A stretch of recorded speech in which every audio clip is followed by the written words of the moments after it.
नमस्ते दोस्तों, स्वागत है आपका हमारे चैनल पर। आज मैं आपको एक ऐसी रोमांटिक कहानी सुनाने जा रही हूँ जो आपके दिल को छू लेगी, आपकी सांसें रोक देगी और अंत तक आपको अपनी जगह से हिलने नहीं देगी। इसमें गहरा प्यार है, दिलकश आकर्षण है, वो मिठास है जो रिश्तों में छुपी होती है और साथ में इतना सस्पेंस कि आप बार बार सोचेंगे आगे क्या होने वाला है। क्या ये प्यार सच तक पहुँचेगा या इसके पीछे कोई बड़ा राज है? रुकिए मत, पूरी कहानी सुनिए, क्योंकि अंत में जो रहस्य खुलेगा वो आपको स्तब्ध कर देगा। लेकिन कहानी शुरू करने से पहले मैं खुद के बारे में थोड़ा बताती हूँ। आखिर मैं ही हूँ इस कहानी की नायिका राधा। लोग मुझे सास कहते हैं, लेकिन मैं आज भी खुद को सबसे सुंदर और आकर्षक औरत मानती हूँ। मेरी उम्र भले ही 50 के करीब हो, लेकिन मेरी त्वचा आज भी दूध सी गोरी और चमकदार है। मेरे लंबे घने काले बाल जो कमर तक लहराते हैं, मेरी बड़ी बड़ी काजल लगी आंखें जो किसी को भी अपनी तरफ खींच लेती हैं, और मेरी वो पतली सुडौल कमर जो साड़ी के पल्लू से झांकती है तो लगता है जैसे कोई सपनों की रानी हो। मेरी मुस्कान में वो जादू है जो सालों बाद भी दिल चुरा लेती है। मेरे पति आज भी कहते हैं कि मैं उनकी ज़िंदगी की सबसे खूबसूरत चीज़ हूँ। मैं खुद पर गर्व करती हूँ क्योंकि मैं सच में बहुत सुंदर हूँ, बहुत आकर्षक हूँ, और मेरे अंदर वो आग है जो किसी के भी दिल में आग लगा सकती है। हाँ, मैं बहुत बहुत सुंदर हूँ और मुझे ये कहने में कोई हिचक नहीं। अब चलिए, बिना देर किए कहानी शुरू करते हैं। मेरा नाम राधा शर्मा है। हम एक बड़े शानदार बंगले में रहते हैं। मैं, मेरे पति अविनाश शर्मा, मेरी बेटी नेहा और मेरा दामाद विक्रम। नेहा की शादी को अब 2 साल पूरे हो चुके हैं। विक्रम बेहद हैंडसम है, लंबा कद, चौड़ी छाती, गहरी आवाज और वो मुस्कान जो किसी को भी मोहित कर दे। वो एक बड़ी कंपनी में हाई पोस्ट पर है।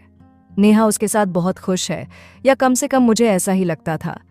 अविनाश जी अपने बिजनेस में इतने व्यस्त रहते हैं कि घर पर उनका आना जाना बहुत कम हो गया है।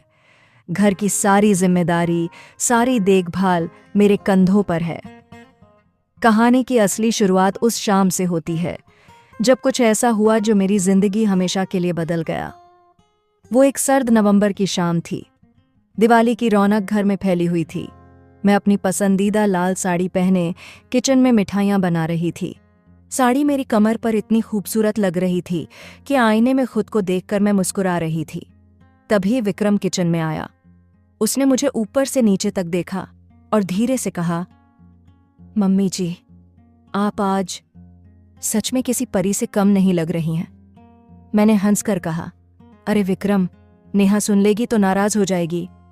विक्रम मेरे करीब आया और बोला, नेहा तो जानती है कि घर की असली रानी आप हैं।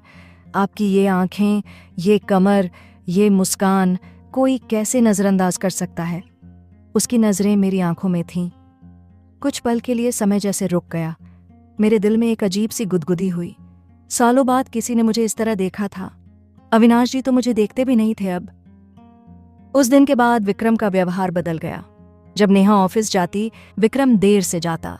वो मेरे साथ ज्यादा समय बिताने लगा। गार्डन में टहलते हुए बातें करता, पुरानी फिल्मी गाने गुनगुनाता।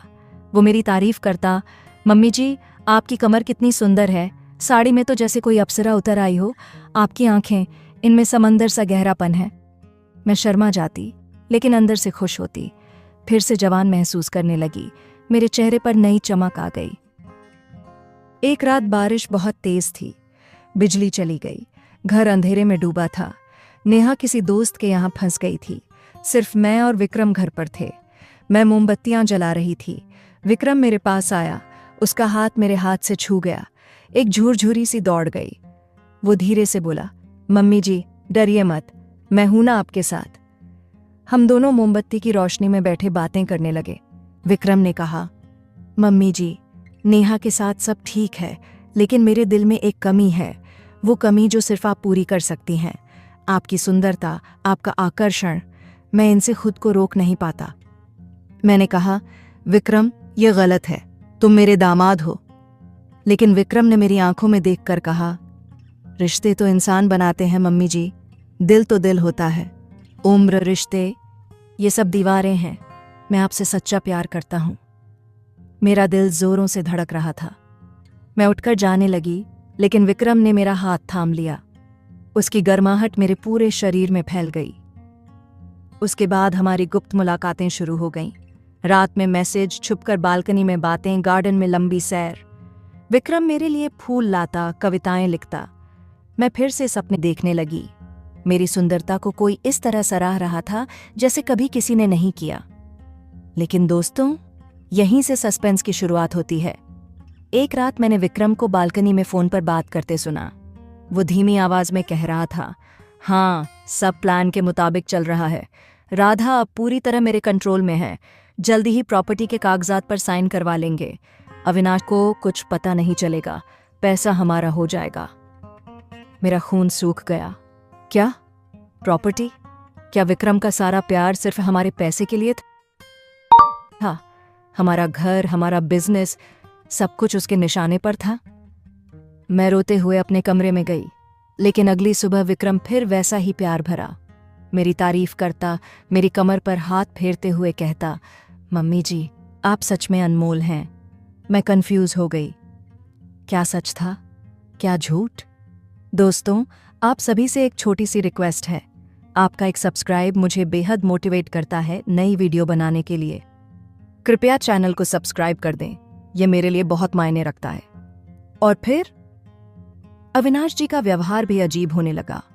वो रातों में जागते, फोन पर किसी से फुसफुसाते। एक दिन मैंने उनका फोन चुपके से देखा। विक्रम का मैसेज था, सब कंट्रोल में है सर, जैसे आपने कहा। क्या मेरा अपना पति भी इस साजिश में शामिल था, या इसके पीछे कुछ और बड़ा राज था? उस रात सो नहीं पाई। विक्रम की फोन बात और अविनाश जी का मैसेज मेरे दिमाग में चक्कर काट रहे थे। मेरी सुंदरता, मेरी कमर, मेरी आंखें, क्या सब कुछ सिर्फ एक खेल था? मैंने ठान लिया आज सब साफ करूंगी। सुबह नेहा ऑफिस चली गई। विक्रम मेरे पास आया। उसने मुझे गले लगाने की कोशिश की। मैं पीछे हट गई। क्या हुआ मम्मी जी? उसने पूछा मेरी आंखों में देखते हुए। मैंने सीधे कहा, विक्रम, कल रात तुम किससे बात कर रहे थे? प्रॉपर्टी के कागजात, पैसा? विक्रम का चेहरा सफेद पड़ गया। वो कुछ पल चुप रहा, फिर धीरे से बोला, मम्मी जी, आप गलत समझ रही हैं, मुझे मौका दीजिए समझाने का। मैंने कहा, बोलो। विक्रम ने गहरी सांस ली और बताया, मम्मी जी, अविनाश अंकल का बिजनेस बहुत बड़े संकट में है। बैंक का भारी लोन है जो चुकता नहीं हो रहा। अगर समय पर नहीं चुकाया तो पूरा घर, सारी प्रॉपर्टी नीलाम हो जाएगी। अंकल ने मुझे ये बात बताई थी। मैंने अपनी सारी सेविंग्स और कुछ निवेश से पैसे जुटाए हैं। वो फ़ोन कॉल मेरे दोस्त से थी जो बाकी पैसे का इंतज़ाम कर रहा है। प्रॉपर्टी के कागजात इसलिए क्योंकि बैंक को नई सिक्योरिटी चाहिए। मैं सब कुछ बिना किसी को बताए ठीक करना चाहता था ताकि परिवार पर बोझ न पड़े। मैं स्तब्ध थी। और अविनाश जी को मैसेज? अंकल को अपडेट दे रहा था। वो नहीं चाहते थे कि आप चिंता करें। तभी दरवाज़ा खुला और अविनाश जी अंदर आए। वो सब सुन चुके थे। उन्होंने विक्रम के कंधे पर हाथ रखा और कहा, राधा, विक्रम बिल्कुल सच कह रहा है। मैंने तुमसे छुपाया क्योंकि मैं कमज़ोर नहीं दिखना चाहता था। विक्रम ने बिना कुछ लिए हमारी मदद की। वो हमारा बेटा है। अविनाश जी ने मुझे अलग ले जाकर कहा, राधा, मैंने नोटिस किया है कि तुम्हारे और विक्रम के बीच कुछ खास है। सालों से मैंने तुम्हारा ध्यान नहीं रखा। तुम्हारी सुंदरता, तुम्हारी वो कमर, वो आंखें, मैंने उन्हें नज़रअंदाज किया। गलती मेरी है। अगर विक्रम तुम्हें खुश रख सकता है तो मैं रुकावट नहीं बनूंगा। लेकिन नेहा, वो कैसे सहन करेगी? मेरा दिल टूट गया। नेहा मेरी बेटी थी। मैं उसे धोखा कैसे दे सकती थी? विक्रम ने कहा, मम्मी जी, मैं नेहा से तलाक ले लूंगा। मैं सिर्फ आपको चाहता हूं। आपकी सुंदरता ने मुझे पागल कर दिया है। लेकिन मैंने कहा, नहीं विक्रम, प्यार बलिदान भी मांगता है। मैं नेहा की खुशी नहीं छीन सकती। विक्रम रो पड़ा। अविनाश जी ने कहा, राधा, तुम जो फैसला लो, मैं साथ हूं। कुछ दिन बाद विक्रम ने नेहा से सारी बात कह दी। नेहा पहले टूट गई, लेकिन फिर उसने समझा। वो बोली, माँ, अगर तुम खुश हो तो मैं खुश हूं। और इस तरह हमने नया रास्ता चुना। विक्रम और मैं साथ आए। अविनाश जी ने हमें आशीर्वाद दिया। नेहा ने भी स्वीकार कर लिया। हमारा घर फिर से खुशियों से भर गया। दोस्तों, प्यार उम्र या रिश्ते नहीं देखता, वो बस दिल से दिल तक जाता है। मेरी सुंदरता को सच्चा प्यार मिला और आज मैं पहले से भी ज्यादा खुश हूँ। कहानी खत्म। अगर आपको पसंद आई तो लाइक, सब्सक्राइब और शेयर करना न भूलें। मिलते हैं अगली कहानी में।